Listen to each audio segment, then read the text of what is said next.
Dear students, let us see the Unit 2, C reading, The Dear Departed 2.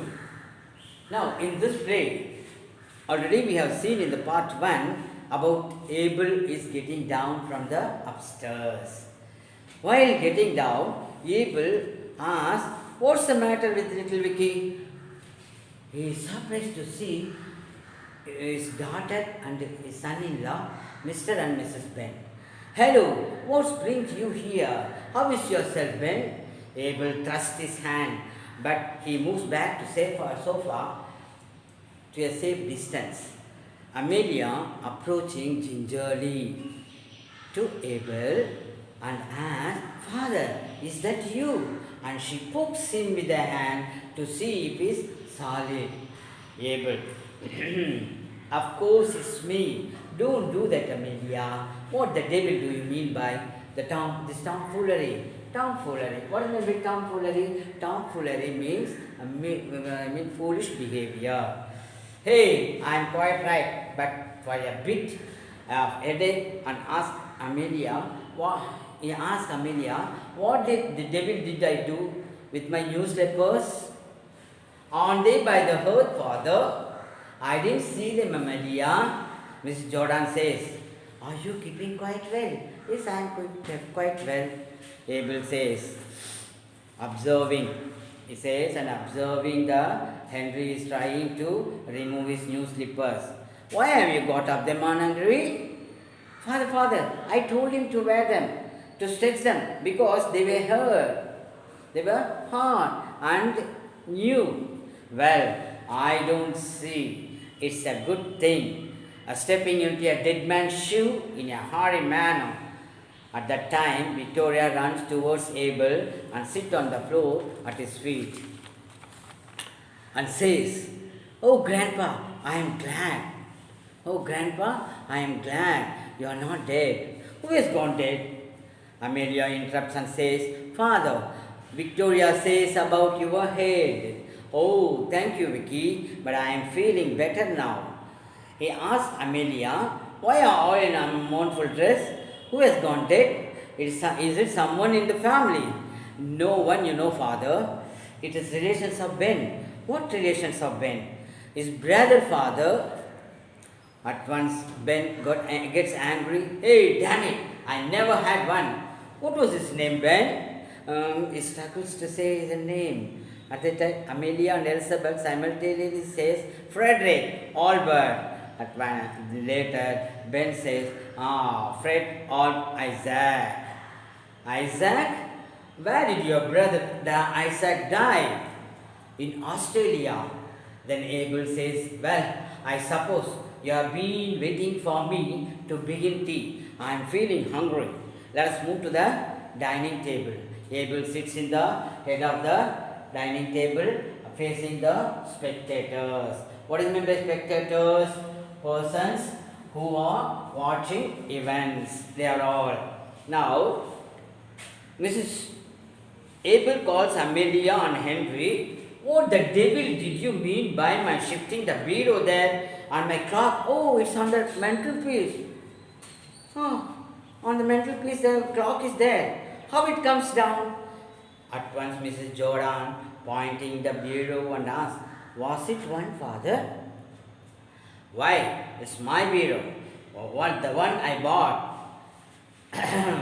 And says, "Oh, what's the devil going on here? I can't understand." Who says? Abel says, "Why me? My bureau, the one I bought, was what the devil has been going on here in this house?"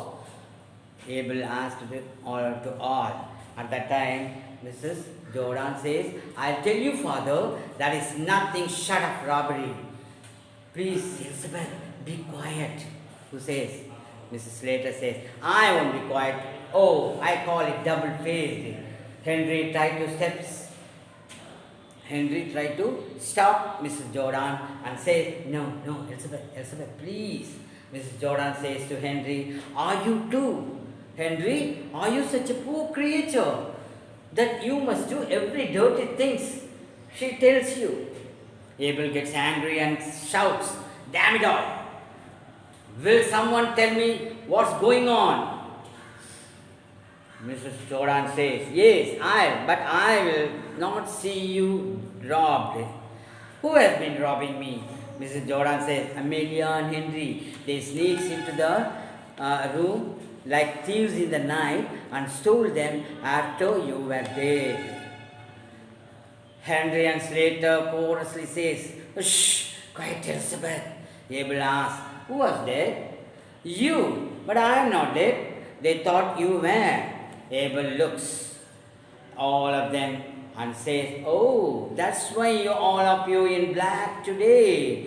He, he chuckles and says, you thought that I was dead. That's a big mistake. And also says, I didn't take you long time to dividing things between you. I'll tell you what I'm going to do. Well, I shall make you a new will.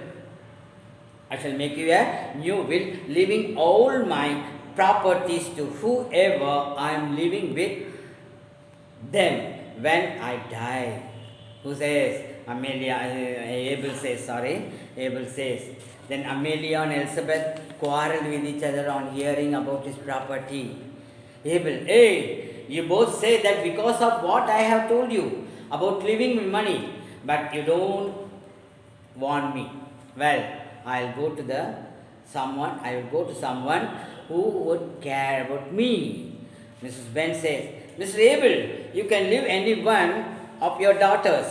Abel says, I'll tell you what I am going to do on next Monday. I have got to do 3 things. I have got to go to the lawyer and alter my will. Second one, I have go to the insurance office to pay the premium. I have go to the St. Philip's Church and get married. What? Married? Are you going to get married? Oh, who to father? Hey, he's out of sense. Who says? Mrs. Slater says. For that, Abel says, yes, to get married. I am going to get married to John Shorak, who keeps Ringo Bells. Here, Ringo Bells means a restaurant. Already we have fixed it up, but I was keeping it for a pleasant surprise. I felt I was burdened to you, so I select someone who would think it's pleasure to look after me. We shall be very glad to see you in the ceremony. Come on the Monday. Till Monday, the 12 o'clock at St. Philip's Church. Amelia Henry, you have done a good thing that you shifted the bureau downstairs. It's easy to carry that to your Ringo Bell on Monday. Goodbye. He goes out. Thus, this play shows the hollowness of human relationship. This is a social play on the condition of the old people who are being neglected and abandoned by their own children. Here we see the degradation of moral values, respect and care within the members of the family itself. Thank you, children.